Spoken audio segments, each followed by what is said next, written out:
Et on va démarrer avec vous, Monsieur Nouvelon.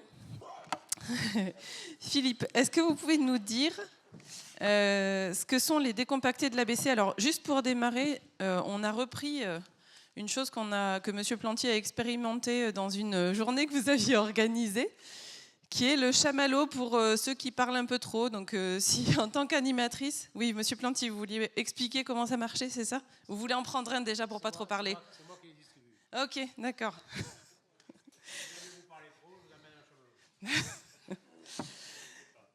chamallow. Donc, Philippe, est-ce que vous pouvez nous expliquer qu'est-ce que c'est que les décompactés de l'ABC?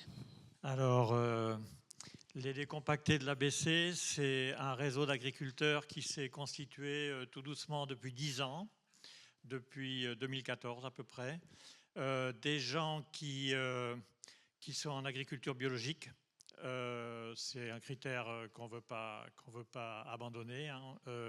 Donc, ce sont des agriculteurs bio qui ont décidé de passer à ce qu'on appelait à l'époque le semi-direct, c'est-à-dire on arrête de toucher le sol.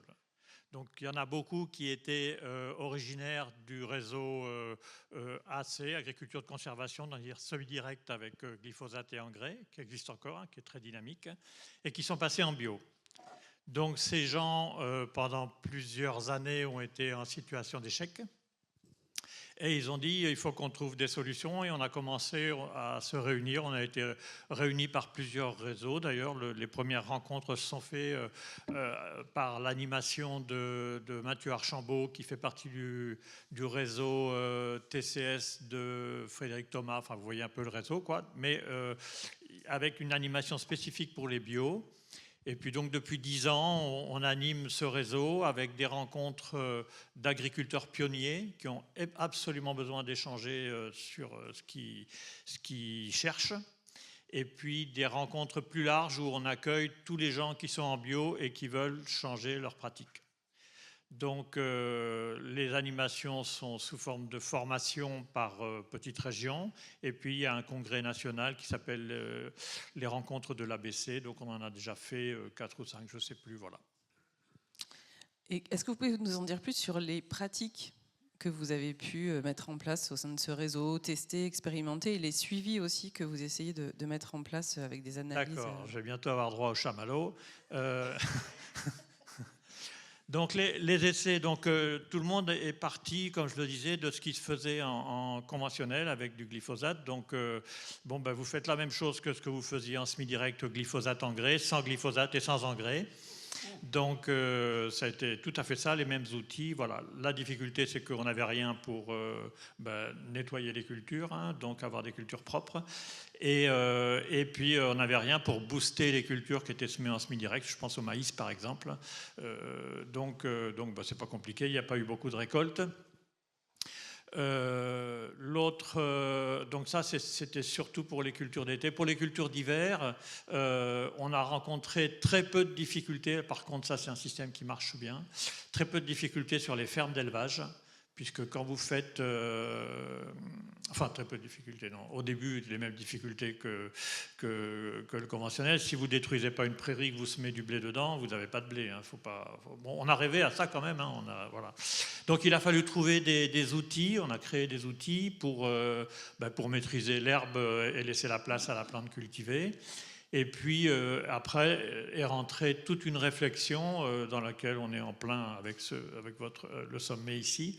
C'est qu'il y a énormément de choses à mettre en œuvre pour réussir ce projet de faire de l'agriculture sans toucher le sol ou le moins possible. Et puis avoir des bons résultats, enfin des résultats corrects, quoi. Voilà. Et alors juste une petite consigne sur le micro, il faut le tenir un peu plus haut pour pas gêner la transmission, là, pas le tenir trop bas en fait, avec votre main. Comme ça? Ah oui. Votre main plus haute. J'ai compris. Voilà. Ok. Dernière question et après je ferai parler M. Hérissou notamment et M. Wipp.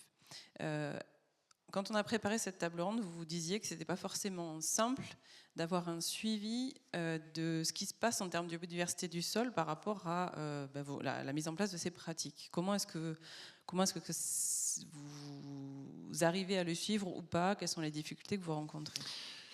Alors, la difficulté d'un groupe d'agriculteurs qui se lance sur des essais, c'est que la difficulté, c'est l'évaluation du progrès qu'on fait ou du recul qu'on a.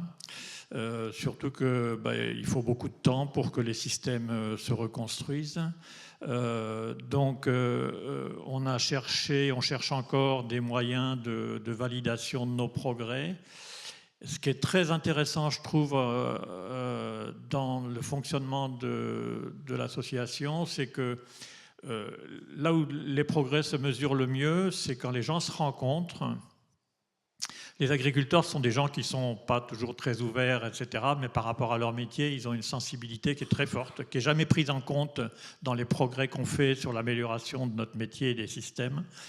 Et je trouve que dans ces rencontres, à chaque fois, on sort avec ce qui est positif, ce qui a tendance à marcher, ce qui rassure les gens, enfin voilà, il y a toute une observation agricole. Alors on a des gens qui font des tests bêches, qui font des profils, etc. Ça a quand même été nouveau parce qu'avant on ne faisait rien du tout. Et là, les gens sont capables de dire si ça s'améliore ou pas. Ils ne le mesurent pas, mais ils le sentent. Et puis, depuis 10 ans, autant ces équipes étaient en échec, autant aujourd'hui, au moins dans certains systèmes, ils vont mieux, les sols vont mieux, et donc on sent un réel progrès, ne serait-ce qu'au niveau du revenu. Mais on a encore aussi beaucoup de gens en difficulté, comme partout dans le monde agricole. Et donc, c'est pas gagné. Alors, l'enjeu de l'accompagnement des pionniers et puis des gens qu'on essaie d'intégrer, c'est qu'il faut trouver des formules d'évaluation, des techniques d'évaluation qui soient simples. Voilà. Alors, ce qu'on fait le mieux, c'est évaluer ce qui ne marche pas. On a une bibliothèque complète d'essais qui n'ont pas marché. On appelle ça des échecs réussis. C'est-à-dire qu'on sait que ça ne marche pas. Si vous faites ça et ça, voilà. Donc, par contre, des trucs qui marchent, on n'en a vraiment pas beaucoup et c'est très difficile de les définir. Voilà. Ok, merci beaucoup. Monsieur Hérissou, François, du coup, quand vous étiez donc à la Chambre d'agriculture de la Dordogne, comment est-ce que vous arriviez à accompagner les agriculteurs dans cette transition, à les aider à suivre? Comment est-ce que le travail aussi sur le CASDAR a pu vous aider? Voilà, un petit retour d'expérience aussi sur ces sujets. Voilà, donc moi je suis François Hérissou, j'ai travaillé à la Chambre d'agriculture de la Dordogne et accompagné des groupes d'agriculteurs depuis à peu près 15 à 20 ans sur ce qu'on appelle l'agriculture de conservation des sols, dans laquelle on est rentré par la voie économique. Voilà, je voudrais dire, au départ, c'était quand même ce paramètre-là qui était le plus important, c'était à savoir comment baisser nos charges. Je suis un ancien conseiller de gestion et en regardant toutes les comptabilités agricoles au début de mon travail, j'observais beaucoup de charges et des produits qui étaient quand même toujours stables et voire dégressifs. Donc, comment diminuer les charges? Et les charges les plus impactantes, c'était les charges en intrants et les charges de structure également. Et il se trouve que j'ai rencontré des agriculteurs, j'ai rencontré des experts qui étaient souvent du monde agricole dans ces pratiques-là et qui travaillaient depuis les années 2000 sur des nouvelles techniques, à savoir profiter du fonctionnement robuste des sols au travers des services écosystémiques, à savoir laisser le sol le moins perturbé possible, y essayer d'introduire des graines en essayant de voir comment elles poussent, en ayant des pratiques de fertilisation organique et de couverture végétale. Et cette couverture végétale préalable à la culture, ça a été également important dans ce qu'on appelle les zones vulnérables aux nitrates, on en a parlé tout à l'heure, puisqu'on s'apercevait qu'elles fixaient énormément d'azote et que cet azote était restitué progressivement à la culture qui suivait. Et progressivement, on est rentré dans ces systèmes-là par la voie économique en montrant qu'il y avait vraiment un gain à en attendre en baisse d'engrais, en baisse de charge de structure. On mobilise beaucoup moins la mécanique. Quand vous retournez un champ avec un labour, vous retournez 4000 tonnes de terre. 4000 tonnes de terre, ça ne se retourne pas comme ça. Il faut beaucoup d'énergie. Et quand vous commencez à utiliser le semoir direct, qui est un outil révolutionnaire pour nous, vraiment, eh bien, vous diminuez drastiquement le coût de carburant et vous diminuez surtout le coût d'entretien du matériel, le coût d'amortissement, tout ça. Voilà, donc ça, c'est des termes, une terminologie économique qui a quand même attiré les agriculteurs plus que la notion d'écologie pure, qui au début est toujours est un terme qui est souvent contre-indiqué pour rentrer dans ces systèmes-là, quoi. Et après, on est parti vers le gain écologique, le gain agroécologique que ça apportait, à savoir des couverts végétaux sans travail du sol. Au bout de quelques années, très peu, on arrivait à rentrer dans son sol en hiver, après y avoir mis sa culture, sans s'enfoncer. C'est-à-dire qu'il n'y avait plus de labour, il n'y a plus de travail, donc on ne massacre pas le sol et on ne l'ouvre pas de façon très, très intensive, et donc il supporte beaucoup mieux le poids des engins. On s'aperçoit, à des signes comme ça, ponctuels, qu'il y a certainement du mieux. Donc progressivement, on a continué sur ces voies-là, avec des économies économiques, et la deuxième étape, on l'a franchie avec l'importance de la microbiologie du sol. Et là, je dois dire que le lien que j'ai eu avec la recherche, et notamment avec les équipes de Daniel Vif, sur la possibilité d'intéresser le monde agricole à tout ce qui est fonctionnement optimal des sols avec les micro-organismes, et notamment les mycorhizes, pour les services qu'elles apportent, ça nous a permis de monter un projet qui s'appelle MycoAgra, à savoir, au départ, c'était sensibiliser le monde agricole, le monde de l'enseignement, et puis le monde global qui s'intéresse à l'agroécologie, à l'importance comme vecteur puissant de la transition de la mycorhize, mais des bactéries, ce que tu disais, puis de tout l'ensemble de l'écosystème du sol. Et là, on a franchi une deuxième étape. Et cette deuxième étape, on l'a illustrée par exemple en montrant que l'importance de l'utilisation des légumineuses dans les processus de production. Et là, je dois dire qu'avec Daniel, ils ont trouvé un chemin qui est vraiment très très important, très intéressant, qu'on montrera peut-être, à savoir implanter des légumineuses, ça veut dire augmenter la mycorhisation sur les cultures associées à ces légumineuses. Et ça, moi, je dois dire que le jour où tu nous l'as annoncé, j'ai dit, ça c'est quelque chose sur lequel on va vraiment s'appuyer, parce qu'on savait que les légumineuses, c'est très très intéressant pour le microbiote qu'elles amènent, pour la fixation d'azote, mais également pour des tas d'autres communautés qu'il y a autour. Et l'introduire dans les pratiques agricoles avec cette validation scientifique, où je dois dire qu'elle est vraiment importante de faire le lien entre la recherche quasi fondamentale et l'agriculture directe, sans les intermédiaires qui ont souvent des choses qui sont peut-être un peu loin de ce qui nous intéresse. Donc voilà, donc moi j'ai trouvé que c'était vraiment intéressant, cette collaboration qui a mené un surplus de validation à tous nos itinéraires. Et juste revenir un peu sur cette idée de mesurer l'impact positif qu'on peut avoir sur nos pratiques, sur les difficultés que vous pouvez rencontrer sur ce sujet. Et donc à tous les trois finalement, quand est-ce qu'on a intérêt à mesurer et comment? Et vous parliez de la difficulté de l'ADN en disant il a été présent, mais on cherche plutôt à regarder la fonctionnalité plus que la présence. Qu'est-ce qu'on pourrait mettre techniquement en place et à quel moment pour valider finalement la trajectoire que l'on prend ou peut-être des déviations de trajectoire qui ne seraient pas bonnes à un instant T, quoi. Sans chamallow. Question longue mais intéressante. En fait, je vais presque botter en touche, je suis désolé, mais on n'a pas tous les éléments. Pourquoi? Je sais, effectivement, on a déjà des moments où on peut regarder déjà l'échelle d'une culture. Premier truc, c'est les gens de terrain. D'ailleurs, c'est pour ça qu'on aime beaucoup interagir. C'est cette vérité du terrain qui nous dira oui ou non. Ce n'est pas nous qui allons décider quel moment. Derrière, nous, on pourra dire effectivement, oui, là, on est en plein pic de photosynthèse, on verra plus d'effets sur la microbiologie. Mais des choses que personne n'a encore jamais fait, et on souhaite développer des projets là-dessus, c'est quelle est la variation mensuelle des activités microbiologiques. Et ça, pour dire quel est le moment idéal, il nous faut cet élément-là. Donc ça fait partie des questions de recherche qu'il faut encore qu'on développe. Mais effectivement, la première échelle pour moi, c'est pas celle du labo, c'est celle de l'homme de terrain. C'est à quel moment il va regarder sa culture et nous dire il y a un effet ou pas. Derrière, on pourra creuser les paramètres, aller analyser, etc. Je renvoie la balle. Alors, en fait, sur le terrain, on ne prend jamais les problèmes dans ce sens-là. En fait, les gars, pendant des journées entières, des conférences entières, ils écoutent des gens comme eux, là, qu'on adore. Et puis on repart en se disant, donc, il faut essayer des trucs.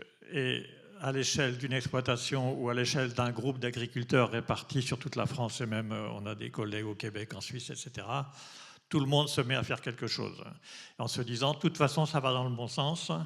Donc, on commence à balancer des micro-organismes dans le sol, des purins de tout ce qui peut se trouver dans le jardin, des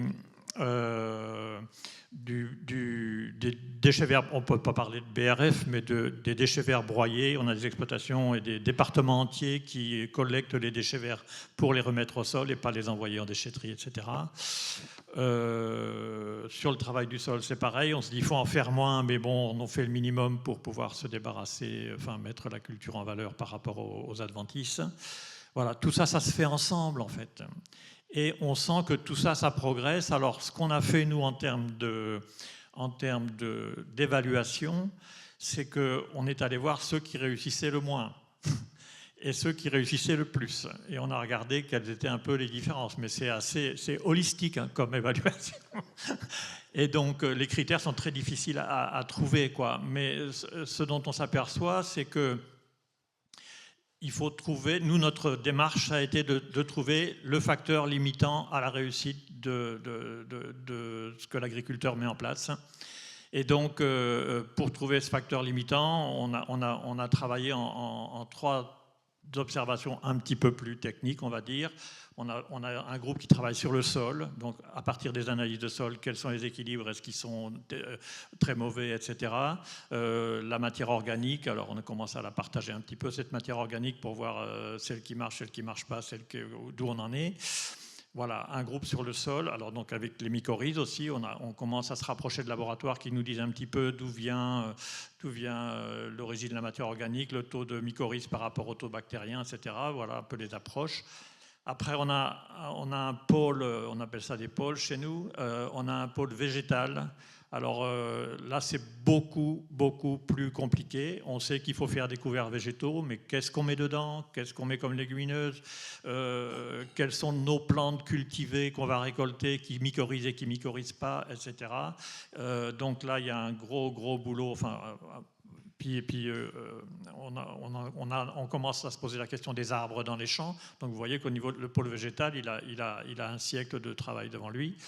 Et puis il y a un pôle où on a beaucoup d'adhérence, c'est le pôle, comment je pourrais dire sans être trop trivial, le pôle un peu des merdes agricoles, c'est-à-dire tous les mecs géniaux qui observent des choses et qui disent l'outil pour faire ça, il faut le créer. Les outils qu'on a, il faut les passer dans telles conditions et pas dans d'autres. C'est tout notre savoir-faire paysan, en fait, on va dire, qu'on partage beaucoup avec d'autres réseaux, hein, je pense à l'atelier paysan en particulier, voilà. Et donc ce pôle-là, il essaie de se donner les moyens concrets sur le terrain, dans les parcelles, etc., de faire le boulot. Et c'est compliqué parce que il faut à chaque fois, pour chacune des pistes qu'on ouvre avec, je sais pas, par exemple pour le pôle sol, neutraliser le calcium avec du soufre régulièrement, pour le pôle végétal, essayer plein de nouveaux végétaux et tout ça. On est vraiment pauvres, nous, au niveau formation, au niveau connaissance, etc., sur qu'est-ce qui serait le mieux à essayer, quoi. Et c'est là qu'il faut qu'on soit beaucoup plus, alors au niveau peut-être des responsables de l'assaut, en communication avec des pôles scientifiques. Pas pour aller voir ce qui se passe quand il y a un agriculteur qui a réussi quelque chose. Ça, nous, du moment que c'est réussi, on s'en fout un peu de savoir comment ça a marché. Mais pour faire mieux et réussir là où ça ne marche pas du tout, mettre des gens autour de la table pour analyser comme il faut le problème à résoudre. Voilà. J'ai beaucoup aimé les petits carrés dans les Cévennes, là. Ça m'a botté parce que je me suis dit, si on avait un test pour évaluer l'état du chantier globalement, pourquoi ça marche pas, on pourrait poser un diagnostic, enfin ouvrir des pistes, quoi, et puis voilà. Merci. Juste pour rebondir un peu sur le début de votre propos, là, sur ce qu'on peut apporter finalement, et on sait qu'on peut avoir par rapport à ce qu'on a à disponibilité en termes de matière organique, ou du BRF ou du fumier, ou tout ce qui est à disposition, ou des déchets verts. Est-ce que on va influencer d'une façon différente et comment la vie du sol et par rapport à la partie bactéries, champignons, en fonction de son type de sol? Est-ce que vous pouvez peut-être nous donner quelques clés pour les gens qui sont là aussi, qui ont ces choix à faire de façon un peu plus pratique? Alors là, nous avons plusieurs écoles. Donc, il y a l'école des maraîchers MSV, maraîchage sol vivant, donc qui eux, c'est bien parce qu'ils peuvent essayer des trucs tout de suite. Ils t'amènent des camions dans le jardin, et puis donc on voit tout de suite ce que ça change ou pas. C'est eux qui nous ont aidés le plus à progresser. Alors l'évaluation, vous la trouvez dans la documentation, etc. Si vous regardez des vidéos sur Internet, prenez des vidéos récentes, parce que ce qui s'est fait il y a quelques années, c'est souvent remis en cause, etc. Donc ne perdez pas votre temps. Ensuite, en grande culture, sur des exploitations plus conventionnelles, c'est là où il y a de l'élevage que ça marche le mieux. Et en particulier avec tout ce qui est prairie permanente, voilà. Ou parcelles, oui c'est ça. Et puis, alors la grosse difficulté, alors en vigne on ne connaît pas bien, on n'a pas beaucoup d'adhérents en vigne, mais en grande culture c'est le plus difficile, ça c'est clair. Donc on a supprimé le labour. On a fait du travail superficiel. Ce qu'on fait de mieux, c'est 3-5 cm de travail du sol. S'il y a des sols qui sont très compactés, c'est des fissurations maximum 10 cm pour pas trop dégrader la situation et puis donner un peu de chance aux plantes de pousser. Et c'est sur le végétal qu'on a le moins de données. Il y a eu beaucoup de choses dites sur les mélanges de couverts végétaux, etc. Je pense qu'il faut qu'on aille beaucoup plus vers tout ce qui est mélange en fait, de plantes beaucoup plus riches que ce qu'on fait. Après, ça a un coût, etc. quoi. Donc les résultats de tout ça, c'est ça la question. En fait, qu'est-ce que c'est qui marche le mieux? Alors oui, j'ai oublié l'apport de déchets verts broyés sur les parcelles. On n'a pas tellement évalué. On a des difficultés spécifiques à la nature des sols. C'est-à-dire qu'en sol, par exemple en sol limoneux, surtout dans nous on est dans la vallée du Tarn, mais je pense que dans la vallée de la Garonne c'est pareil. Tout ce qui est irrigué et qui est très limoneux, il y a des recompactions des terres, quel que soit le système que vous mettiez en place. Et puis en grande culture, le gros problème pour les structures de sol et donc pour la vie du sol, c'est le poids des machines. En plus, il n'y a pas de... on commence à avoir du RTK, du GPS pour guider les machines, mais il n'y a aucune machine qui est au même... J'avais fait une étude sur le nombre de passages avec les écartements de roues et la largeur des roues. Il y avait je ne sais pas combien de tonnes qui étaient passées sur l'ensemble de la surface avec les décalages d'outils, etc. quoi. Donc ça, je ne sais pas comment on peut résoudre ça. Je ne sais pas si on peut avoir des sols qui puissent supporter ça, quoi. Quand on voit que les mairies s'inquiètent de la dégradation des petites routes à cause du matériel agricole, je me dis que dans les champs, ça ne va pas s'arranger tout de suite, quoi. Voilà. Donc on a un gros problème à résoudre et je pense qu'il faut mettre en place, il faut renverser la table, quoi. C'est-à-dire qu'il faut trouver des gens qui travaillent avec des outils beaucoup moins lourds. Alors ils vont nous dire on va acheter des robots, voilà, bien sûr, gagner, on n'en sort pas, quoi. Et donc il faut choisir un mode d'agriculture qui renverse quand même complètement ce système-là, quoi. Donc, on va peut-être le garder pour la conclusion, mais il a fallu... On sait que quand on s'installe agriculteur, on fait un choix de vie plus qu'un choix de revenus. C'est de plus en plus... c'est de plus en plus clair, quoi. Et il va falloir accepter de refaire travailler du monde en agriculture, de faire des exploitations plus petites pour respecter le sol, etc. quoi. Et puis, toutes les techniques qu'on met pour améliorer les choses, ça demande du travail. Et ça, si on casse pas, si on prend pas conscience de ça et qu'on prend pas les moyens de résoudre ça, on n'y arrivera pas, quoi. On reviendra toujours au engrais glyphosate, c'est clair. On n'y arrivera pas. Et donc, voilà. Merci. Monsieur Wip, du coup, si vous voulez apporter une réponse. Simplement, je partage entièrement ce qui vient d'être dit, parce que c'est vraiment les retours de terrain et les observations qu'on a. Et justement, j'entendais toute la liste des recommandations, et pour nous, c'est toujours ça qui est génial aussi, c'est ce que vous avez observé, etc. Nous, on n'est pas présents au quotidien. Vous êtes là parfois depuis 30 ans. Et moi, c'est pour ça que j'aime beaucoup. On dit, moi, j'ai essayé ça et ça. Alors nous, on va vous embêter, on dit, oui, mais là, il n'y avait pas de contrôle, donc c'est peut-être ça, il faut qu'on le teste. Mais l'idée, elle vient de là, elle vient de vous. Et ça, c'est important. Et puis, je crois qu'il y a un truc qu'on n'a pas dit, mais il faut qu'on se le dise, il faut être honnête. L'agroécologie, c'est beaucoup plus compliqué que les intrants de synthèse. On ne mettra pas 2 barils de X et 2 barils de Y partout. Ça va être des solutions, je caricature à peine quand je vais dire à la parcelle. D'accord ? Et ça, c'est le plus gros défi. Et ça, effectivement, on ne le fera pas avec du machinisme surdéveloppé, je suis entièrement d'accord. Et on a discuté avec nos élus régionaux et je trouve qu'ils ont pris une bonne décision en gestion forestière. Il y a une prime aux gens qui n'utilisent pas des engins lourds en gestion forestière. Et donc, on commence à voir les premiers aspects dans le Morvan de ce genre d'approche. Et on ne va pas se mentir, c'est quand même souvent le côté législatif et incitation. Je vois la même chose au Costa Rica. Le Costa Rica a mis en place un système de taxes pour le paiement des services écosystémiques. C'est-à-dire que si vous gérez d'une façon qui protège vos services écosystémiques, donc le sol entre autres, vous avez un bonus. Si vous ne le faites pas, vous avez un malus.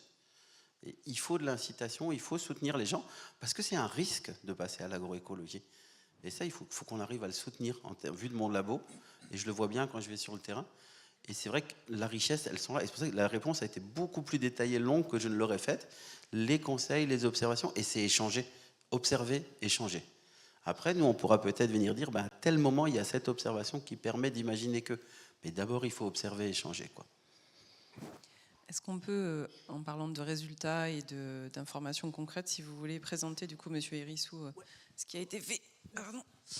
Voilà, donc on avance quand même, hein, on avance malgré toutes ces difficultés, mais c'est en même temps très, très motivant. Et on avance notamment par rapport à de l'arboriculture. Là, je suis de la Dordogne, donc on a beaucoup de noyers en Dordogne depuis une vingtaine d'années. C'est la noix qui a remplacé le tabac, qui est maintenant terminé quasiment.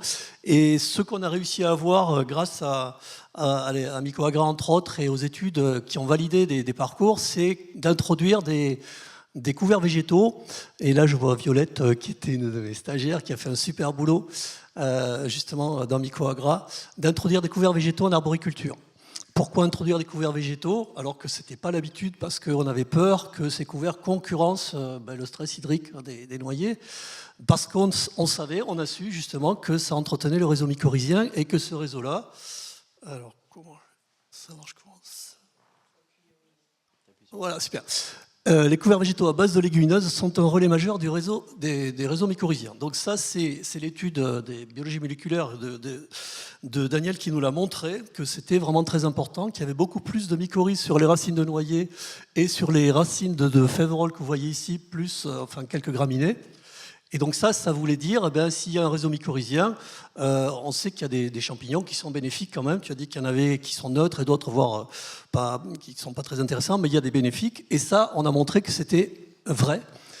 Et justement, ce travail-là qu'on a fait a incité les arboriculteurs, qui sont quand même des gens qui regardent à la dépense, hein, ça coûte quand même de mettre des couverts, a incité à en introduire. Et là, on a quasiment la moitié des arboriculteurs maintenant et qui mettent des couverts à base de légumineuses pour ces raisons-là. Parce qu'il y a un maintien en activité du réseau mycorhizien par les couverts en automne-hiver. Ces couverts-là sont vivants, la fèverolle et les graminées sont vivantes et donc entretiennent, puisque la mycorhize est indissociable de sa plante, hein, on entretient un réseau mycorhizien qui est toujours vivant au printemps quand le noyer repart en végétation et qu'il a besoin de ce réseau-là qui va se brancher dessus, c'est ce que vous avez montré, pour remettre en circulation tous ces éléments de fonctionnement, et notamment la photosynthèse. Et donc, en plus de ça, ce que Daniel a expliqué, c'est que les légumineuses sont des plantes très mycorhizogènes. Alors, je répète que ce que tu m'as enseigné, donc normalement, c'est toi de le dire. Elles ont copié, et ça, j'ai trouvé ça extraordinaire, il y a 65 millions d'années, elles ont copié le chemin biochimique de la mycorhize qui avait 450 millions d'années. C'est pour ça qu'elles sont quand même très dépendantes, et ça, je trouve ça vraiment... Et vous voyez, cette notion vraiment très, très scientifique, eh bien, moi, je l'explique simplement aux agriculteurs, et ça permet de faire passer ces obstacles à l'introduction de couverts en disant, certainement, ça a un intérêt. Et on le met en place aussi en viticulture. Moi, je suis de la région de Gaillac, et ça, c'est les vignes de mon petit cousin qui est chez moi, enfin sur une propriété. Donc, on remet des légumineuses dans les vignes qui sont en bio, avec l'obtention de choses comme ça. Et ça peut paraître extrêmement concurrentiel pour la vigne. Et là, il y avait certainement des viticulteurs qui ont peur de cette concurrence. Et en fait, on s'aperçoit qu'il y a quand même un gain certain. Moi, je ne l'ai pas expliqué, enfin, on pense qu'ils en mettent tous maintenant des légumineuses quasiment. Il y a un gain certain sur la vie, la robustesse de la vigne et sur les produits ensuite les avantages qu'on en retire. Et tout ça, ça fait que c'est une avancée, moi je trouve, très, très intéressante, qui est issue de la recherche et qui amène maintenant vers d'autres choses, et notamment l'intensification de la plantation de légumineuses en interculture, et notamment pour les grandes cultures, parce que ça, c'est effectivement, en grande culture, c'est une autre superficie, il faut en mettre beaucoup plus. Tu disais, apporter massivement de la matière organique en grande culture, c'est très compliqué. On ne peut pas. Par contre, mettre des couverts végétaux à forte biomasse, des biomasses de 7, 8, 9 tonnes, 10 tonnes de matière sèche, avec ce qu'on appelle le carbone des exudats racinaires qui va produire de la matière organique, et bien ça, c'est tout à fait possible. Et ça veut dire qu'on change de façon de faire, c'est qu'on va fertiliser ces couverts, y compris à les arroser. Certains agriculteurs maintenant commencent à arroser leurs couverts pour anticiper et pour dire c'est pas la culture qui va être la chose la plus importante pour nous, c'est avant la culture le couvert végétal, notamment les légumineuses, quoi. Donc voilà comment la recherche petit à petit permet de faire des sauts qualitatifs en pratique agricole, notamment en arboriculture, en viticulture et puis en grande culture, avec autour de ça l'élevage qu'il faut vraiment conserver dans les exploitations, et ça on l'a dit, hein. Il faut continuer à manger de la viande quand même, certains types de viande, mais il faut quand même de l'élevage, ça c'est évident. Je peux peut-être compléter 2 secondes, parce que François n'a pas tout présenté, c'est logique. On a vu des choses importantes, parce que ce qu'il a montré là, c'est sur noyeraies en production, mais on a aussi montré dans les noyeraies jeunes qu'en fait, il fallait faire attention aussi à ne pas labourer et utiliser une culture sur l'interrant, et on a pu montrer qu'il y avait un réseau qui s'établissait entre le noyer, par exemple, et du blé, et qu'on avait un transfert de matière organique entre les 2 plantes via ces champignons. Et on a aussi montré que d'avoir cette culture sur l'interrant augmentait le nombre de champignons mycorhiziens sur les racines de noyer, parce qu'on avait ce relais.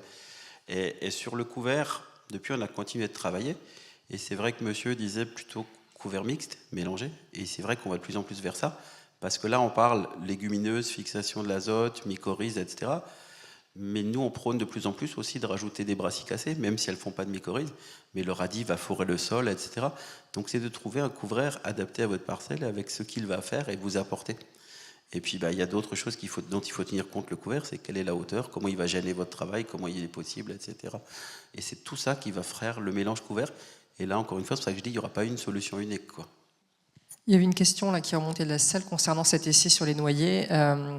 Est-ce que vous avez eu des évaluations d'évolution de la matière organique sur un passif de mise en place de couverts et l'évolution des rendements issus de ces plantations? Non, on n'a pas assez de pas de temps pour évaluer une augmentation de matière organique sur les noyers. Par contre, moi j'ai travaillé en maraîchage en sol vivant avec une ferme, la ferme de Cagnols, qui est un peu connue maintenant parce qu'elle fait beaucoup de vidéos, sur des apports massifs de matière organique, vraiment massifs, c'était de l'ordre de 100 à 200 tonnes, voire plus de broyats de déchets verts et de bois, et où on a pratiquement augmenté de 0,1% les taux de matière organique tous les ans, c'est-à-dire qu'en 10 ans, de 1%, pardon, là c'était 1% tous les ans, alors qu'en agriculture de conservation c'est 0,1%, mais c'est déjà bien. Ça veut dire qu'en 8 ans, il était arrivé à 6 ou 7% de matière organique en partant de terre qui était à 2% de matière organique. Non, du coup, en ramenant cette matière, mais sur des endroits où on dirait on fait pousser sur place, est-ce que vous avez... Alors non, on n'a pas encore assez de recul pour parler d'un gain vraiment très très important en matière organique, mais on sait qu'on va y arriver, quoi, puisqu'on a des agriculteurs en France, et là il faut vraiment les... Enfin, ici, il y a Jean-Marc Prudhomme dans la salle, je ne sais pas où il est, mais on a beaucoup d'agriculteurs, enfin, on a quelques agriculteurs, hélas, qui ne sont pas assez nombreux en agriculture de conservation des sols, qui ont des résultats à nous donner, notamment sur ces élévations de taux de matière organique, puisqu'ils travaillent depuis longtemps avec avec des pratiques qui sont vraiment très, très innovantes, quoi, et sur lesquelles on s'appuie bien sûr. Je voulais réagir sur les couverts végétaux. Les couverts végétaux, dans la vigne ou dans les noyers, c'est vachement facile. Il faut les semer, il faut les écraser, il faut les broyer. Enfin, c'est simple. Hein. Si vous faites des couverts végétaux avant un soja, la donne n'est pas la même. Hein. Donc, je pense que les couverts végétaux, ça n'a pas aidé les bio à réussir leur grande culture. Alors, c'est peut-être les grandes cultures qu'il faut remettre en cause, mais en attendant, c'est ça qu'on s'est donné comme challenge de réussite.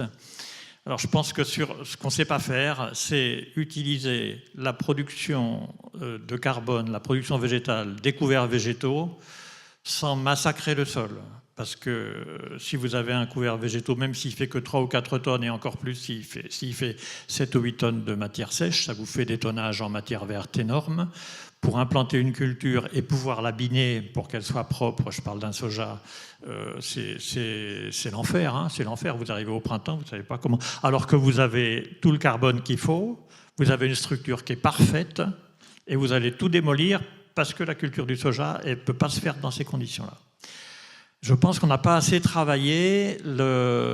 Alors, ce qui fonctionne en bio, c'est un scalpage. Donc, si vous scalpez un couvert végétal à 3 ou 4 cm sous le tapis racinaire, en fait, vous pouvez faire du foin. Enfin, c'est l'équivalent d'une fauche, d'une prairie, sauf que vous avez détruit tout le tissu racinaire. Quand on a le problème posé comme ça, on ne sait pas comment faire pour garder ce paillage en surface. C'est ça qu'il faut travailler, à mon avis, faire des andins, faire tout ce que vous voulez avec tout ce tonnage. Alors, l'intérêt pour la bio, c'est que si vous mettez dans votre jardin d'une balle de foin, vous regardez sur Internet le potager du paresseux, il faut avoir le temps parce que le mec, il décrit bien toutes les choses, mais c'est vachement bien parce que vous mettez des gros paillages, bon, il y a des problèmes de température, de sol, etc. Bon, je passe là-dessus. Vous plantez dedans, c'est facile. Mais si vous voulez semer des carottes ou des radis, il faut enlever le foin. Donc vous mettez pendant 2 mois votre foin, votre paille sur le jardin, vous enlevez le foin et là, il se passe un truc génial, c'est que vous avez la structure qui est parfaite et vous pouvez faire du semi-direct de vos carottes ou de vos radis. Et vous n'avez pas d'herbe qui pousse parce qu'il y a eu un compostage de surface qui a fait le désherbage. Et moi, je me dis en grande culture, ça, il faut qu'on arrive à le faire parce que toute cette masse de végétal qu'on a réussi à avoir entre les pailles de récolte et les couverts végétaux, on l'utilise très mal et on entretient avec les techniques simplifiées un taux de salissement des parcelles qui est absolument dingue, quoi, de datura, de le régras pour les cultures d'hiver, etc. Et on ne sait pas travailler avec le végétal, voilà. Donc on cherche dans ce sens-là, voilà. Mais il n'y a pas beaucoup de références, hein. En dehors des maraîchers, il n'y a pas de références, voilà. Merci. Sur ce sujet du végétal, qui n'est pas forcément le végétal cultivé, donc on vient de parler des couverts végétaux pas mal, il y a le sujet de l'arbre aussi, donc de l'agroforesterie. Est-ce que par rapport à cette question-là des mycorhizes, on a quand même... moi, j'associe beaucoup ce sujet-là, mycorhizes, avec notamment les arbres fruitiers et les systèmes anciens qu'on connaissait, notamment dans nos régions, qu'on appelait les jouals, qui combinaient des alignements d'arbres et des espaces entre ces alignements qui servaient à la culture de céréales. Est-ce qu'il y a des recherches, est-ce qu'il y a des analyses qui permettent de savoir quel est l'impact de la présence de l'arbre dans les cultures, à la fois des cultures annuelles, mais aussi par rapport à la vigne, qui est un sujet aussi en Gironde? Alors, oui, il y a des recherches relativement récentes, parce qu'on a mis des parcelles en place, parce que si nous, on arrive sur une parcelle qui a 30 ans, oui, il y a les arbres, oui, il y a le couvert, mais on ne sait pas ce qui s'est fait, on ne sait pas quelle était la population de départ de micro-organismes, donc on ne peut pas partir de là. On ferait beaucoup de fausses interprétations, en fait. C'est le problème des scientifiques, ils n'aiment pas ça. Ils n'aiment pas faire de fausses interprétations. C'est dur d'en faire des vraies. Souvent, on a un devoir de réserve.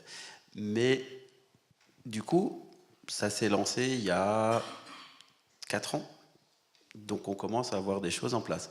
Et la question qu'on se pose, justement, c'est agro-vitiforesterie, si je prends cet exemple-là. Est-ce que ce qu'il faut faire, c'est une haie autour?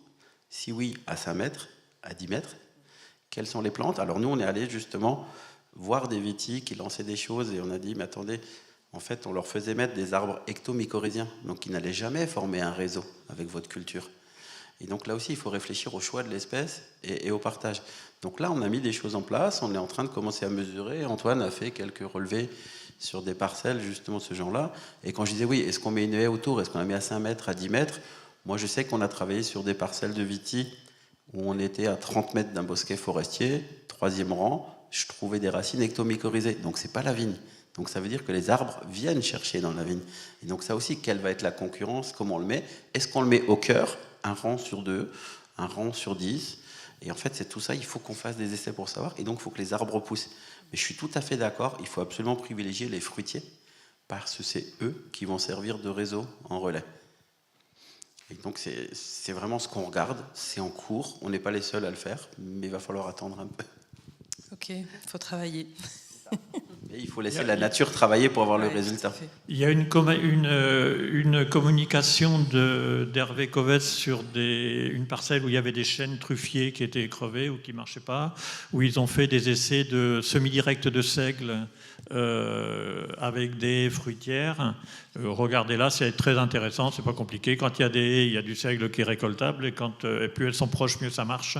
Et quand il n'y a rien, ça ne pousse pas, quoi, voilà. Et après, nous, si vous nous trouvez quelques euros pour lancer ça chez les agriculteurs qui cherchent des solutions, on va vous trouvez-nous les euros, on va vous trouver les agriculteurs, hein, ça, c'est pas un problème. Je prends juste un quart relais, parce que vous avez dit truffe, donc je prends. La truffe, c'est un ectomycorhizien. J'aime beaucoup jouer avec aussi, parce que je fais ma thèse sur la morille, donc quelques amours qui restent. Et en fait, on s'est rendu compte, dans les truffières, si on plante des fruitiers à côté, donc qui font, eux, de l'endomycorhize, donc qui ne sont pas du tout en concurrence pour les partenaires fongiques, néanmoins, des plants comme le mûrisier, etc., on stimule la production de truffes, parce que la truffe le perçoit quand même comme notre micro-organisme, mais sans qu'il y ait un danger. Et donc, c'est ce genre de choses, sans le terrain, nous, on ne peut pas les voir. Donc, on l'a vu, on l'a essayé, on l'a validé. Et donc, il y a aussi ça qu'il faut réfléchir, c'est finalement, est-ce qu'on amène un champignon concurrent, mais qui n'est pas un concurrent, parce qu'il ne va pas prendre la place, mais comment est-ce qu'on gère? Et donc, c'est tout cet équilibre de micro-organismes qu'il faut qu'on regarde. Ce qui est un peu le débat de... Parfois, on amène des thés de compost, on va ramener beaucoup de choses, et certains disent, mais on va aller chercher des choses qui viennent de la forêt, qu'on va mettre dans des parcelles de vignes, et quel est l'intérêt ou pas? Est-ce que le fait de mettre plein de choses, il y a quand même un intérêt positif? Qu'est-ce que vous pouvez nous en dire, Sylvie? C'est un grand débat, parce que c'est ce que je disais tout à l'heure. Si vous mettez de l'argent sur la fenêtre, vous n'allez pas attirer que les bienveillants. Si vous mettez de la matière organique, que vous laissez un semis, que vous allez semer effectivement dans un couvert, vous attirez aussi les pathogènes. Et donc c'est là qui devient vraiment le moment de regarder votre parcelle. Est-ce que ce que vous faites va favoriser la maladie, le pathogène, ou est-ce que l'équilibre fonctionne, donc cette fameuse notion de l'homéon, qui fait que les bénéfiques garderont le dessus? Ils sont toujours tous présents. Qu'est-ce qu'on va faire et qu'est-ce qu'on va regarder? Et après, il faut faire attention à ce qu'on ramène. Moi, je suis toujours embêté quand on fait un test avec un sachet de thé dans lequel il y a des plantes que nos micro-organismes locaux n'ont jamais vues. Elles poussent en Inde. Du coup, qu'est-ce que j'en conclus? Est-ce que peut-être c'est pas juste parce que micro-organismes, cette plante-là, ils ne savent pas l'utiliser, la digérer? Il faut qu'on fasse des choses avec une réflexion là-dessus sur le terrain, quoi. La thématique de cette année, donc c'est la biodiversité du sol, mais avec un angle sur la robustesse. Et on sait qu'on est dans un contexte de changement climatique qui nous soumet à des aléas climatiques plus forts. Donc j'ai une question aux chercheurs sur qu'est-ce qu'on sait de l'impact de ce changement, de ces aléas? Comment est-ce qu'on peut essayer de renforcer les systèmes, de rendre plus robustes les systèmes agricoles pour y être plus résistants, être plus résilients face à ces aléas? Et ensuite, une question aussi aux conseillers et à l'agriculteur sur ce sujet, sur comment est-ce que vous le percevez, qu'est-ce que vous mettez en place pour essayer de vous y adapter, comment vous le vivez au quotidien. Monsieur Oui, pour commencer. Alors, je commencerai par dire que le plus gros problème, c'est que ce n'est pas un changement climatique. Parce que des changements climatiques, il y en a déjà eu. C'est que c'est un dérèglement. Et donc là, c'est beaucoup plus dur à prévoir. Pourquoi je dis ça? Au Moyen-Âge, l'Écosse était couverte de vignes. Les températures étaient favorables. Par contre, ce qui se passe maintenant, c'est pas juste une hausse des températures, mais c'est les épisodes extrêmes qu'on voit. Vous êtes bien placé dans la région pour avoir eu des pluies très fortes, etc. Et c'est ça qui va être le plus dur à prévoir. Et ça fait partie du bâton de pèlerin d'Antoine, justement, d'aller voir ce qui se passe dans des écosystèmes viticoles. Par exemple, je prends la vigne parce on est ici, en Corse. Il y a des mycorhizes. Comment est-ce qu'elles sont adaptées à ce système-là? Mais est-ce que les plantes... Parce que moi, on me dit, qu'est-ce qu'il faut planter pour dans 30 ans? Comment je sais que dans 30 ans, ce n'est pas les locaux qui se seront le mieux adaptés par rapport à ceux qu'on a ramenés, qui étaient adaptés à un écosystème chaud, mais qui n'est pas celui qui est changeant actuellement? Il n'y a aucun endroit où on avait cet écosystème qui changeait aussi souvent, où il peut neiger, il peut faire très chaud le lendemain, il peut faire 20 degrés. C'est ça qui est compliqué à prévoir. Et donc, c'est par l'observation, c'est par l'essai du conseil maximum par rapport à ce qui se voit dans des écosystèmes difficiles qu'on pourra avancer. Mais ça nécessite énormément d'acquisition de données, d'observation, etc. Alors la question pour nous, elle est vraiment brûlante pour le coup, c'est par rapport au stress hydrique et à l'impact de la chaleur sur les cultures, parce que même nos cultures d'été, donc qui sont des plantes qui font des photosynthèses en C4, là, qui sont vraiment très actives, comme le maïs, souffrent, même le maïs souffre. Et on a trouvé des plantes qui étaient encore plus résistantes que le maïs, c'est les sorgho, c'est toutes les plantes, sorgho, millet, moa, qui arrivent à résister à ces périodes-là. Alors comment on intègre ces pratiques, ce dérèglement climatique, enfin pour nous qui est quand même la chaleur dans nos régions? Eh bien, d'une part, en arrêtant de bouleverser le sol, en infiltrant l'eau, parce que toute la problématique de l'eau qui soutient cette journée, elle est quand même fondamentale, dans le sens où on perd trop d'eau. C'est le nouvel état d'esprit qu'on a maintenant, un peu partout. J'espère on perd trop d'eau repart vers les océans. Et pas assez d'eau est infiltrée dans les sols, donc il y a la responsabilité de l'agriculture peut-être, mais il y a aussi l'artificialisation. Enfin, moi je suis dans une région où il se construit des baraques n'importe où avec un cimentage des sols et tout ça, donc toute l'eau fout le camp. Donc l'agriculture, effectivement, les voies de communication et tout ça, ça impacte sur le stockage de l'eau dans les sols, quoi. Et donc nous, dans nos pratiques de conservation des sols, où on rétablit les réseaux poreux et donc la verticalité des sols avec les galeries de vers de terre et puis les racines et des couverts, on a très très vite des résultats. On a très vite des résultats. Je vous disais, sur un hiver, un agriculteur qui est en conservation des sols, au bout de 2 ou 3 hivers, il arrive à rentrer dans ses champs parce que l'eau est partie. Elle n'est pas restée en surface, ou c'est encore pire, sur la semelle de labour et avec cette fuite hypodermique là qu'on ne voit pas et qui pourtant s'en va, quoi. Et on a des sols qui sont mouillés dessous, plein d'eau sous la semelle parce qu'il y en a encore un peu, et que les sols de surface n'arrivent pas à les chercher parce qu'il y a cette semelle qui empêche tout ça. Donc toutes les pratiques vont dans le sens de stocker de l'eau dans les sols en premier, grâce à la conservation des sols et ensuite d'avoir des couverts végétaux qui sont des intercultures et des cultures qui permettent de continuer ce cheminement, quoi. Mais moi, je trouve qu'en conservation des sols, par exemple, sur des cultures d'été qu'on arrose, on a diminué de quasiment moitié l'irrigation sur du maïs quand on le fait en semi-direct, y compris en utilisant un peu de glypho, que quand on le fait sur des pratiques conventionnelles. Voilà, donc c'est vraiment, il y a vraiment des choses qui se passent et qui sont vertueuses. Philippe? Alors, sur la durabilité et la robustesse des exploitations, surtout qu'on a des élus ici, donc il faut favoriser des exploitations petites. Il n'y a pas d'autre solution. C'est les petits paysans dans le monde qui nourrissent le monde, ce n'est pas les gros. Les gros, ils nourrissent l'industrie, ils font de l'éthanol, etc. Voilà. Donc, des petites exploitations. Et je m'occupe d'un réseau un petit peu maraîcher comme un Carboué, là, en tant que bénévole. Et les porteurs de projets se font déglinguer parce qu'ils vivent quelques années, quelquefois plus longtemps, avec le RSA. Il n'y a aucune honte à vivre du RSA si on fait un choix de vie et qu'on a du mal à trouver des clients, à maîtriser la production, etc. Une grande exploitation de plusieurs centaines d'hectares, elle a des dizaines et des dizaines de RSA avec les primes qu'elle touche. Il faut arrêter de moraliser les gens qui ont des projets de petite installation. Et Autre chose qui disparaît sur la durabilité et la dynamique qu'on peut faire pour changer les choses, c'est que les grosses exploitations ont cassé toute la dynamique collective qui existait dans l'agriculture. Les CUMA, les GAEC, etc. Donc il y a des régions qui sont encore très riches de cette organisation collective.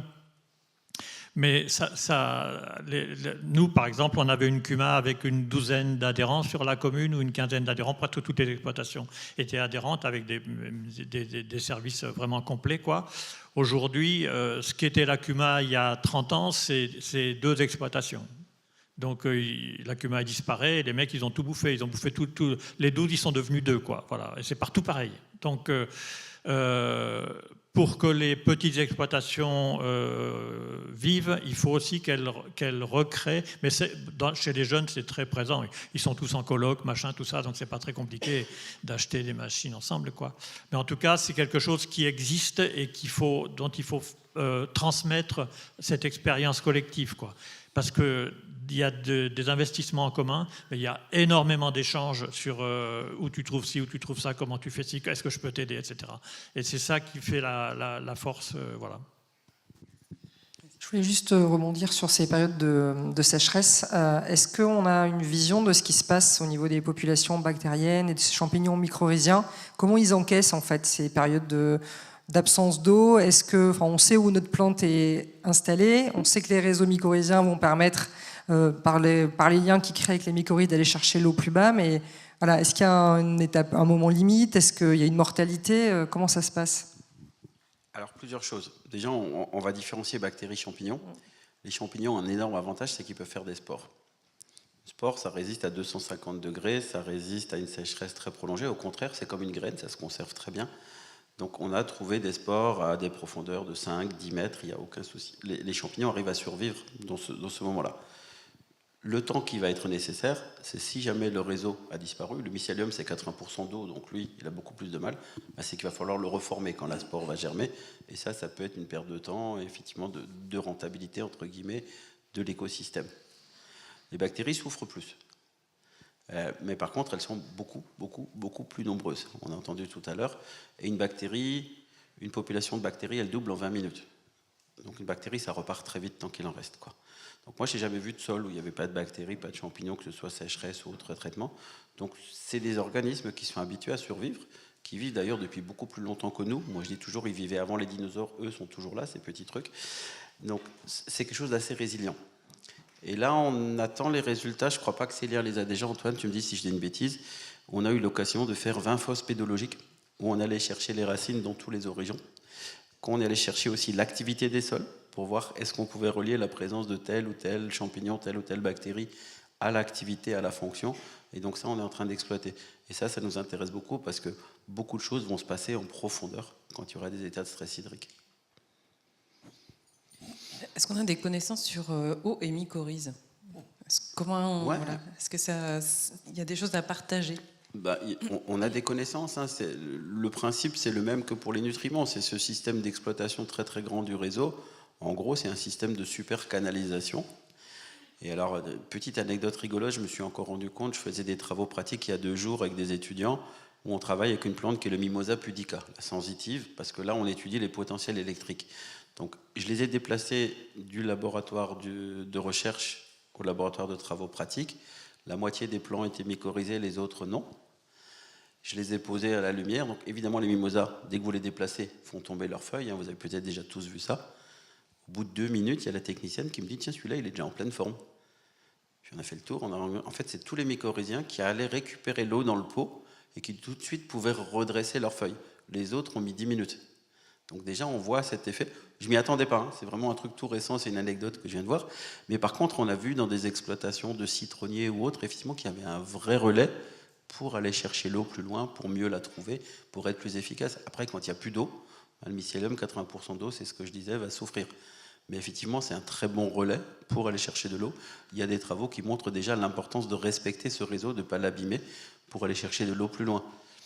Et souvenez-vous, au début, je vous ai donné cet exemple de la taille d'un champignon. Le réseau peut être très très grand. Il ne faut pas qu'on voit le réseau comme quelque chose juste autour de la plante. Il faut l'imaginer pour pouvoir aller très très loin. Des réseaux, alors, C'est toujours difficile de tracer dans le sol un organisme pour être sûr qu'il n'a pas été coupé. Mais avec des marqueurs génétiques, on a montré plusieurs dizaines de kilomètres le même champignon. Donc, c'est compliqué de tracer à travers, mais on est en train d'essayer de vérifier ça. C'est comme ça qu'on a progressé, qu'on est passé quand même maintenant à 890 hectares du même champignon, et qui, lui, se touche. Donc, effectivement, ça peut aller très loin. Ça va... C'est une des choses qu'on est en train de regarder, mais des ifs, on en a trouvé un minimum 5, 6, 7, 8 mètres sans souci. Après, plus profond, c'est ce qu'on attend un peu des fosses là pour voir. Les questions à la salle sont ouvertes, donc. Si... Il était temps, oui. Je ne sais pas où sont mes porteurs de micro, mais voilà, je vous mettez en mouvement s'il y a des questions dans la salle, et puis on fera aussi un relais des questions qui ont été posées par l'application. Alors, est-ce qu'il y a une première question dans la salle déjà? Il y a quelqu'un au milieu. Le micro arrive.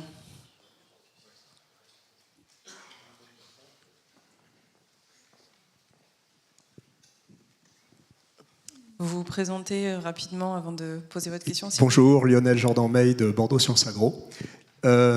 Merci Monsieur Vip pour la présentation. Il y a une diapo qui m'a interpellé, c'était les essais sur le phosphore, qui laisserait penser, avec un raccourci sûrement de penser, qu'en fait on peut substituer les engrais uniquement par la présence de mycorhizes. Alors est-ce que vous pouvez un peu approfondir quand même? C'était sur le phosphore. Oui, c'était entre autres le phosphore, mais c'est un peu valable pour tous les nutriments. Alors substituer est un grand mot. Ce qu'on a montré sur beaucoup d'essais qu'on a fait au champ, c'est qu'on pouvait réduire, avec une plante bien mycorhizée, un réseau fonctionnel de 30% les apports d'engrais. Donc on a un vrai effet potentiel. Substituer, ça va dépendre de ce qui est présent dans le sol, ça va dépendre de beaucoup de choses. Parce que si c'est un sol qui est exploité depuis longtemps, qu'on l'a vraiment appauvri, qu'il n'y a plus de phosphate disponible, et sur le phosphore, on a beaucoup de travaux actuellement où on travaille avec des bactéries capables de solubiliser le phosphore non biodisponible pour la plante et le champignon. Et donc la plante, je crois qu'on a parlé de l'exemple d'Hervé Kovesh, je ne sais plus qui ce matin, c'est une espèce d'autoroute à phosphore qu'on aurait au niveau du champignon. C'est pas forcément, les champignons endomycorhiziens, c'est pas forcément eux qui vont libérer le phosphate de la matière minérale. Ils vont le convoyer. Et donc, il faut la bactérie, il faut cet holobionte, il faut cet équilibre. Et donc, on essaye justement actuellement de faire des consortia, bactéries solubilisatrices, mobilisatrices de phosphore, avec champignons convoyeurs. Merci. Marie-Pierre, si tu veux relayer une question. Juste pour remonter quelques questions qui arrivent sur l'application. On a parlé de l'arbre fruitier dans la vigne. Il y avait une question concernant la crainte du pourridier. Voilà, qui revient souvent sur les angoisses des vignerons à réintroduire des arbres dans les parcelles de vigne. Alors, pas du tout spécialiste de la question, mais ça fait partie des défis justement, et c'est pour ça que je vous disais aussi où va-t-on mettre l'arbre, et ça fait partie de ces questions-là de voir, et c'est pour ça qu'il faut qu'on mesure l'ensemble des paramètres. Est-ce qu'une haie va avoir le même impact qu'un arbre qui est planté justement entre les rangs de vigne?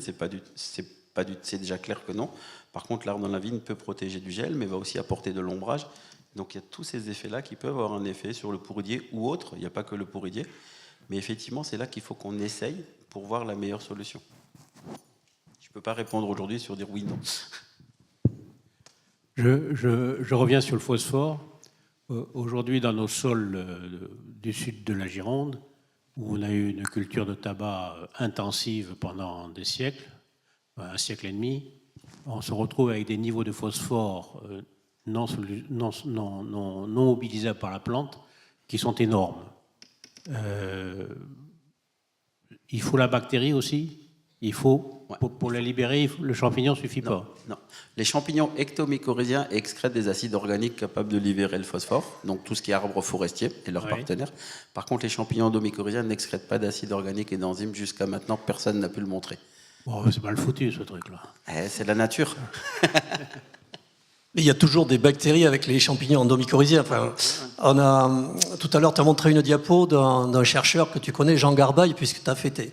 Et Jean Garbaille a montré, c'est un chercheur aussi en mycorhize de Nancy, a montré qu'il y avait toute une cohorte de bactéries qui étaient liées aux endomycorhizes, enfin, aux ectos. Ouais, Jean, c'était les ectomycorhizes. C'était les Mycorrhiza helper bacteria. Voilà. C'est sur ecto qu'il a montré.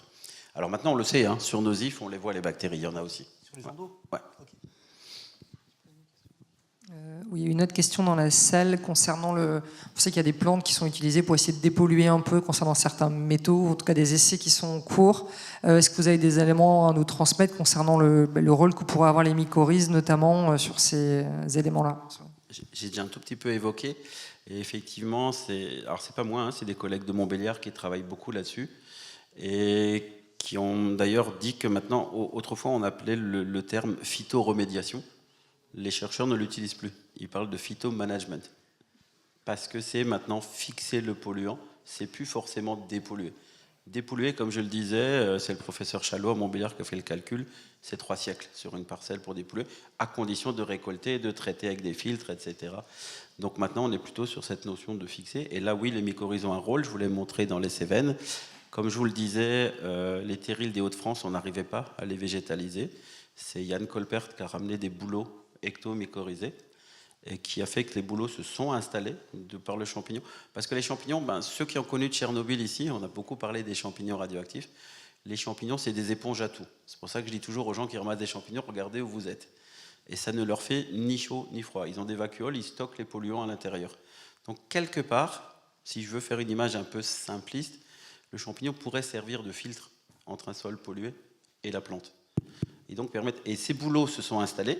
Ces bouleaux eux-mêmes ont perdu leurs feuilles, qui ont fait de la biomasse, qui a fait de la matière organique, qui font que d'autres plantes ont pu trouver un territoire pour s'installer. Donc oui, on utilise des mécanismes, mais plus pour revégétaliser un territoire que pour le dépolluer. Ces sujets-là de dépollution par les plantes ou par d'autres espèces me font penser à quelque chose qui avait été évoqué dans la préparation de la table ronde, c'était le coût des services écosystémiques et l'étude qui avait été faite. On n'en a pas parlé dans les questions.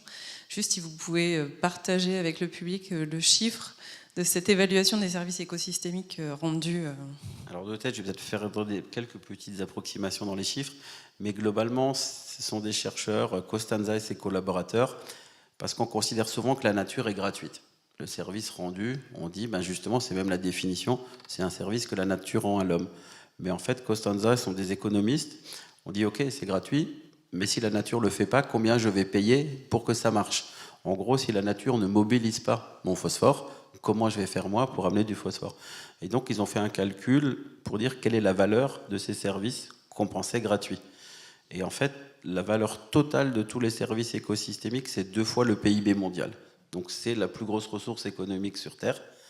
Et ce qui, moi, me plaît beaucoup, c'est que la moitié de cette valeur, je crois que c'est 19 000 milliards de dollars de tête, c'est les transferts de nutriments et nos fameux cycles dont on parle depuis ce matin, azote-carbone.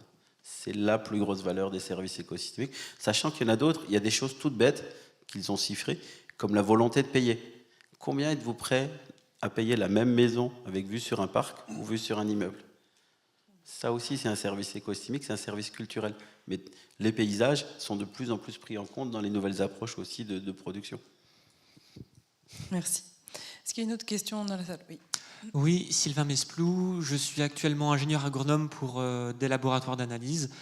Je voulais relayer une observation qui avait été faite à Jean Blou sur des essais long terme, notamment sur des taux de mycorhisation sur différents types de cultures. Je crois que c'était des racines de blé, il me semble, de mémoire. Mais en fait, ils avaient remarqué qu'ils avaient comparé des modalités de semi-direct et de labour, et ils s'étaient rendu compte qu'en fait, la mycorhisation au labour était plus importante, et ils étaient surpris parce que ça allait le labour, destruction des ifs, etc., le cycle du champignon. Et leur hypothèse qu'ils avançaient, c'était justement le champignon, il fait son cycle au printemps. En été, quand il fait chaud, son activité diminue. Elle redémarre peut-être un peu en automne, et après l'hiver, dès qu'il fait froid, ça s'arrête. En tout cas, voilà, c'est ce qu'on m'avait dit. Et peut-être que le labour au printemps, en automne, justement, c'est quand le champignon a terminé son cycle. Et peut-être que c'est pas délétère de labourer à certaines périodes ou de travailler son sol. Donc comme on a beaucoup parlé du semi-direct, je voulais savoir si, en étudiant le travail du sol, dans certains cas, c'est acceptable ou ça peut être favorable à des activités mycorhiziennes. Alors, je vous ai longtemps cherché, c'est pour ça que je tournais la tête, pardon, je ne vous avais pas vu, je viens de vous trouver. Alors déjà, je connais bien les collègues de Jean Blou, et effectivement, on a beaucoup avancé dans l'étude de la mycorhization, et c'est notamment un des objectifs d'Antoine, c'est qu'il va falloir oublier l'intensité de l'arbuscule comme un indicateur du fonctionnement de la mycorhize. Ça ne veut rien dire, en fait. On peut avoir beaucoup d'arbuscules et pas d'échange. Donc c'est juste un indicateur qu'il y a interaction entre la plante et le champignon. Il faut vraiment qu'on le considère comme ça. Et donc c'est difficile maintenant, sachant ça, de conclure sur cet essai-là. Par contre, le labour, en fait, c'est pas le labour, le non-labour. Il ne faut pas qu'on soit dogmatique dans l'histoire. Par contre, votre réseau, un champignon, ça pousse doucement. Donc le labour est-il profond? Est-il un griffage en surface? Est-il répété? Que faites-vous? D'accord? Et tout ça, on le voit, a effectivement un effet, mais selon la fréquence, selon la profondeur, ça n'a pas du tout le même effet sur le réseau. Donc, mais par contre, ouais, c'est vraiment un message, quoi. Le nombre d'arbuscules, ce n'est pas un indicateur du fonctionnement de la mycorhize. Pour compléter la réponse de Daniel, Antoine Sportes, qui est mentionné depuis tout à l'heure, le taux de mycorhisation, ça vous permet d'identifier s'il y a des structures fongiques à l'intérieur des racines. Et donc, en fait, on n'a aucune information sur quels sont ces champignons et comment ça interagit. Et donc, si je reprends l'exemple que vous avez, moi, personnellement, je ne suis pas familier avec ces essais-là, mais si vous avez un labour qui est profond et qui est répété, qui est régulier, peut-être qu'effectivement, ça va favoriser des espèces de champignons mycorhiziens qui se propagent très vite, qui vont se reproduire très vite, qui vont coloniser très rapidement les plantes, mais c'est peut-être pas les partenaires privilégiés des plantes où il y aura des échanges fonctionnels les plus efficaces. Donc voilà, le taux de mycorhisation, c'est descriptif, c'est informatif, mais c'est pas fonctionnel. Voilà, c'était pour compléter. Et aussi pour revenir sur les essais qui étaient mentionnés tout à l'heure, vous avez mentionné les couverts végétaux, également le pourridier. Et il a été mentionné par Daniel, François et également Philippe, d'essayer, d'itérer. Et moi, je voulais rajouter qu'en fait, essayer, itérer, ça ne veut pas forcément dire changer la pratique sur tout votre domaine, sur toutes vos parcelles. Vous pouvez faire ça sur 2 rangs. Sur 2 rangs, essayer un couvert, essayer de rajouter des arbres, mettre une haie, et c'est pas obligé de faire ça sur toute une parcelle entière ou tout un hectare. Voilà, c'était juste ça que je voulais mentionner. Merci. Et je me permets de compléter, justement, c'est notamment en période de climat variable, le meilleur moyen de voir si c'est dû à ce que vous avez changé ou si c'est un effet du climat ou autre. Est-ce qu'il y a des questions de la salle encore? Oui. Oui, du coup, Enzo Dulieu, technicien R&D au Château Léville-Poix-Ferré. Et du coup, on s'intéresse particulièrement aux mycorhizes dans nos sujets de recherche. Et du coup, vous venez de dire que l'intensité ou la fréquence arbusculaire n'est pas un indicateur pertinent pour parler des échanges des mycorhizes. Mais comme c'est un indicateur qui n'est pas si compliqué à mesurer que ça, qui peut se faire par microscopie, est-ce que vous avez des moyens de quantifier ces échanges autres que par l'observation directe des bénéfices amenés à la vigne ou à la plante, pour du coup quantifier un peu ces échanges et voir si cette symbiose est effective dans ces questions d'échange, en fait? Je vais laisser Antoine répondre. Tu as encore ton micro? J'arrive. C'est son sujet, donc autant le laisser répondre. Alors justement, question très pertinente. Oui, on a des outils qui ont été justement mis en place au sein du laboratoire et grâce à l'innovation technologique qui est apparue ces 10-15 dernières années. Et donc c'est basé sur des marqueurs moléculaires de type ARN, de type plante, où en fait on vient doser ces marqueurs. En fait, c'est des biomarqueurs, c'est des molécules de plantes qui sont spécifiquement exprimées quand il y a une association avec le champignon qui est non seulement présente, mais active. Et en fait, avec les travaux qu'on fait au laboratoire, on est capable de quantifier ces molécules au sein de la plante directement. Donc nous, on le fait sur vigne, mais c'est transférable sur d'autres plantes d'intérêt agronomique, pour justement évaluer s'il y a un échange fonctionnel ou non entre les plantes. Donc sur vigne, c'est jouable, on y arrive, on a réussi, là c'est il y a quelques semaines qu'on a enfin validé ces résultats, et c'est transférable à d'autres plantes d'intérêt agronomique. Sans trahir un secret de confidentialité, aujourd'hui, j'ai beaucoup parlé de la recherche appliquée qu'on fait. On fait aussi une recherche fondamentale. Notre recherche fondamentale se fait à l'échelle cellulaire et sur les protéines de transport membranaire. Vous aurez compris le lien entre les deux, c'est-à-dire qu'on travaille sur la quantification des protéines qui contrôlent les échanges. On a trouvé des protéines induites par la présence de certains champignons et pas autrement. Et donc, c'est cet équilibre plus des enzymes. Il n'y a pas d'autres secrets, hein, je ne donnerai pas les noms des trucs, mais voilà, c'est protéines de transport, enzymes. C'est là qu'on voit vraiment l'efficacité des échanges. Et je ne sais pas si vous pourrez répondre, mais dans une question donc, technique et d'applicabilité à la recherche pour des exploitations privées, financièrement, est-ce que ce serait jouable du coup, dans le privé, dans le futur ou maintenant, de faire appel à ces analyses-là sans non plus avoir un budget très important, sans sponsor, on va voir, je sais pas, en recherche ou des choses comme ça? Alors, c'est jouable, mais il faut qu'on en discute après. En fait, pourquoi j'ai ramené Antoine? Vous avez vu qu'il est dans son tour de France. Pour le moment, on le fait à nos frais. Éventuellement, on vous demande de le loger quand il vient prélever, il vous montre le prélèvement et on partagera les résultats avec tous ceux qui auront contribué à cette phase de test. D'accord? Après, quand il aura créé sa société, s'il l'a créée, il faudra voir avec lui. Mais là, pour le moment, c'est plus que faisable. Au contraire, Antoine est en recherche de partenaires. Il a ramené ses coordonnées, carte de visite, vous les aviez sur de la diapo. Donc n'hésitez pas, au contraire. J'ai déjà pris l'adresse mail, c'est parfait.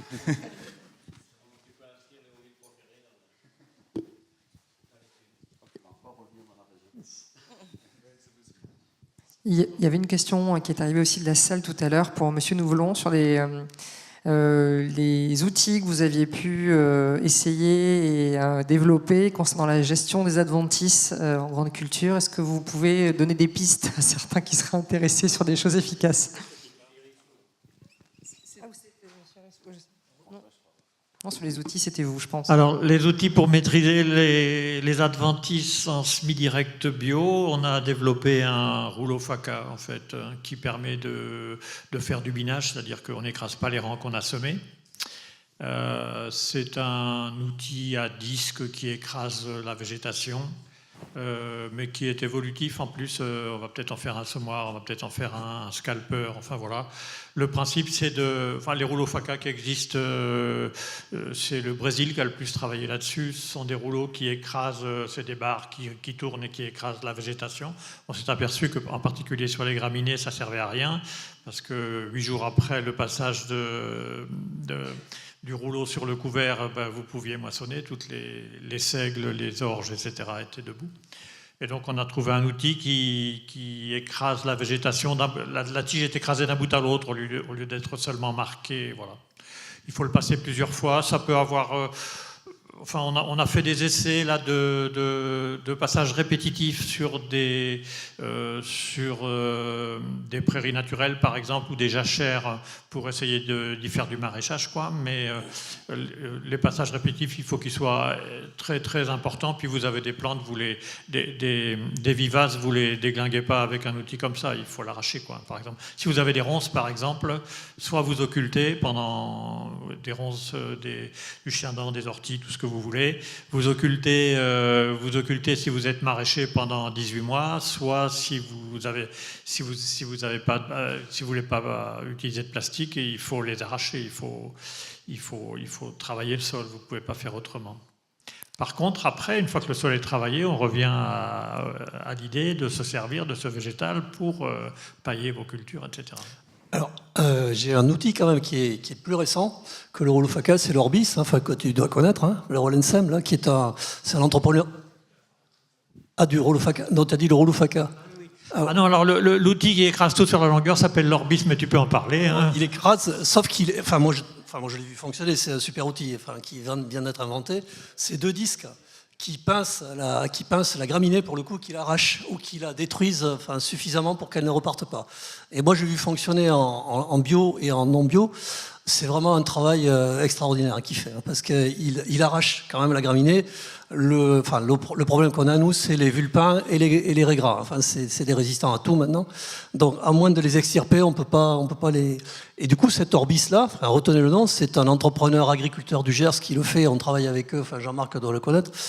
Il a vraiment inventé quelque chose, comme les semi-directs dans leur temps, qui va nous amener à des progrès quand même considérables, quoi. Merci. Pour clôturer la table ronde, parce qu'il nous reste 5 minutes, l'idée c'était de vous demander à chacun si le public dans la salle devait repartir avec 1 ou 2 pratiques à mettre en place pour favoriser la biodiversité de son sol et y gagner en robustesse, quelles seraient-elles? Question piège. On met en avant toujours la complexité. Là, je vous demande de simplifier un peu et de leur donner une clé. Mais voilà, il y a quand même des choses qui ont été dites. La plus simple, qui est très compliquée à mettre en œuvre pour augmenter la biodiversité invisible, c'est d'augmenter la biodiversité visible, c'est-à-dire ce qui est au-dessus. Ça, c'est clair. Après, on parle de la mise en œuvre, qui sera autre chose. Mais le plus simple, plus vous avez de diversité végétale, qui peut être une diversité variétale à côté de la diversité d'espèces, plus vous allez favoriser. Parce que comme vous avez vu, chaque espèce, chaque variété va choisir son consortium. Donc forcément, vous allez impacter ce qui se passe en dessous. Okay. Et donc, après, diversité la façon végétale, dont vous respectez votre sol, mais diversité végétale. Voilà, mais moi je continuerai ce que tu dis, c'est semer, semer, semer, et avoir 50 nuances de graines. 50 nuances de graines, c'est ce que fait un copain à moi, un agriculteur qui s'appelle Desmoulins, qui a vraiment cette pratique-là, qu'il faut le maximum de graines sur ces sols avec des semoirs directs et regarder, que ça pousse. Et son père complète en disant « je sème dans le sale plutôt que dans le propre ». Et effectivement, ça, pour moi, c'est un changement de pensée qui fait vraiment évoluer les choses. Donc il faut semer, semer, semer, quoi. Merci. Moi, je vieillis et plus ça va, moins je sais. Ce qui est sûr, c'est que si vous ne savez pas quoi faire, il vaut mieux ne rien faire. Le temps gagne toujours sur l'action. C'est-à-dire que si vous êtes, par exemple, forestier et que vous prenez des vacances, la forêt, elle continue à produire du bois, etc. Bon, peut-être si vous êtes maraîcher ou viticulteur, il faut peut-être se bouger un peu. Mais si vous voulez changer vos techniques, allez voir des gens qui font et partagez-les avant de faire des choses, quoi. Et puis alors, comme disait votre collègue de l'INRA, là, faites des essais, mais petits, quoi. Voilà. Et puis partagez-les surtout. Voilà. Merci beaucoup à tous pour ces échanges. On va donc clôturer cette table ronde. Marie-Pierre, tu voulais rajouter quelque chose? Non, c'est bon. C'est parfait. Ok. Donc pause pour le déjeuner et on reprend à 13h30 dans la salle. Donc bon appétit à tous.